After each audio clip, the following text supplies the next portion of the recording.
Hi and welcome to all the viewers around the globe. The time is upon us for the big race day on Saturday at Hollywoodbets Kenilworth, and really looking forward to a terrific 12-race program. On the line with me is Dean Kennemayer, and he's going to give us some feedback on his runners. Firstly, good morning, Dean. How are you doing? And you were telling me the weather there, absolutely magnificent. Morning, Sheldon. Thanks for having me on your show. Yeah, this side, a great day. I'm looking out of the tracks, looking out towards Table Mountain, not a breath of wind, blue skies. We've had such magic weather here the last couple of days, and it's going to be great racing tomorrow. And I think we'll have a good crowd there, but all in great shape for tomorrow. Right, in race number 7 worth R1.5 million, you are sending out 2 runners here. Let's start off with number 6, Gimme a Prince, the 6-year-old Gimme the Green Light. He's already a winner of 6 of his 15 runs to date, and more importantly, course and distance, he's unbeaten 1 from 1, and he did have excuses behind one stripe last time out. Comes Gimme a Prince, and between runners is Vungu. We're inside the final 200. They found across the track. Sergey in the middle. Gimme a Prince down the inside. Bertoldi, Rio Karori is absolutely motoring home into the closing stages. Gimme a Prince, Rio Karori with one late lunge to the wire. Gimme a Prince from Rio Karori. Is Vungu behind that? Yeah, I thought he ran a terrific race in the King's Plate. Got himself in a beautiful position. Actually, frankly, it was quite handy. And but he, you held him up, and 250 set him alight, and he slipped through to win his race. And I thought he was at the last 100 he buckled. So he's not a junior 1600 meter horse, but that's his brilliance getting in there. I think he's probably up to 1400 meters. He did win this race 2 years ago, and he won it exceptionally well, and then he missed last year's race. But he's a tough horse. I mean, he's always said in my other TV interviews and programs that he's a terrific racehorse. He's had a lot of issues, and everybody's been very patient with him.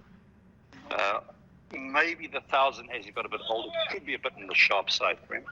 But he's a very, very good racehorse. I think if he's rating, and he runs 2:18, and he's got to be a big runner. He's sound and he's moving well. Then moving on to number 14, Cosmic Highway, another Gimme the Green Light, a 6-year-old. He's a 5-time winner. He'll be having his peak fitness run. And I see you toying with the idea of blinkers. Have you worked him at home with the blinkers? He's a horse that always puts a lot of effort into his work. And but I've put a couple of blinkers on him because when he leaves the gate, he's a bit sluggish for the first 400 meters of a race. And then he's got a terrific finish. And as you look at his kennel with form at his very best brilliance, he missed the winter season into injury. But I've got 1 or 2 runs under his belt. He's had 2 or 3 runs under his belt. He's a fit horse. So I've just put the blinkers on because I maybe a little quick from the first 500 meters of the race. Hopefully he can be a little more in touch and finish his race off.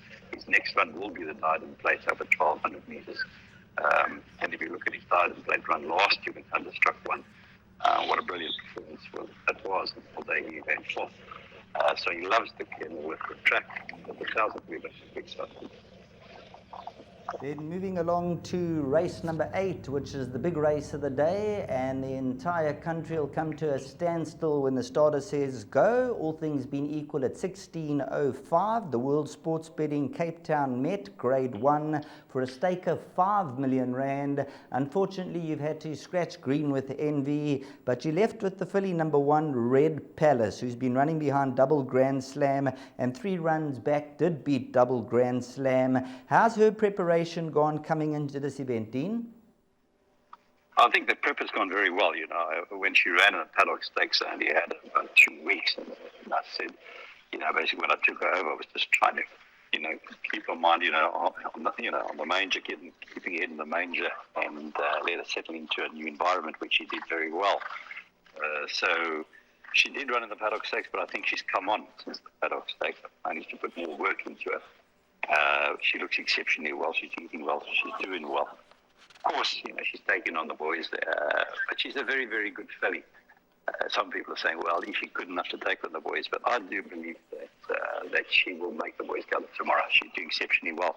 And I do believe a very, very open Met. If we're talking about the 3-year-old with 54 on his back.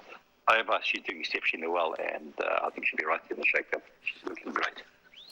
Then we go on to race number 11, which is over 1,400 meters. So they will be going around the turn, and the draw could be of utmost importance here for a stake of 200,000 Rand. So 200,000 Rand up for grabs.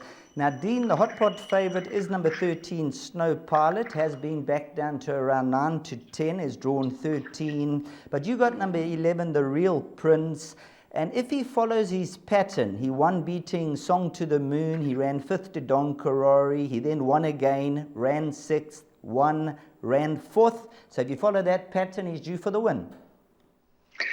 Yes, he's the Real Prince has got loads of scope. He won that 1,400 very well. Of course, if you look at the weights, then with the Rapidesh, then he's out of the weight with them. However, that was his first attempt over 1,400 meters, and he finished his race off well the last 200 meters of the race. Snow Pilot, okay, he's very good. Also got to respect him. He's a Guineas winner. He's not too well drawn, but look at his, if you look at his rating, I think he's probably, if he gets over, it could be the horse to beat, but it is the long running at Kenilworth. But the Real Prince doing exceptionally well, and I think he's also will continue to improve. He's a nice type. So with all your runners going into the big race, there's been no hiccups and everything on song for the big day? Yeah, all is good. All these runners, horses for Saturday, all in good shape. The minor races also very, very competitive racing, but it's going to be a great day's racing. I was out at Kenilworth yesterday. The course looks in great shape. And hopefully, big race that don't dive to the outside coming to the straight to that long running. That really does mess up racing. That's my opinion. So, but the course is in great shape, and we look forward to a great meeting.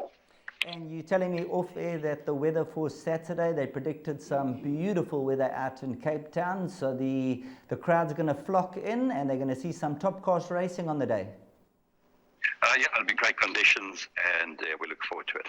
Well, thank you very much, Dean, for joining us on the line and your input, valid input. Thank you very much, and hopefully your horses run as they've been doing at home. Thanks very much, Dean. Sheldon, thanks for having me. Cheers.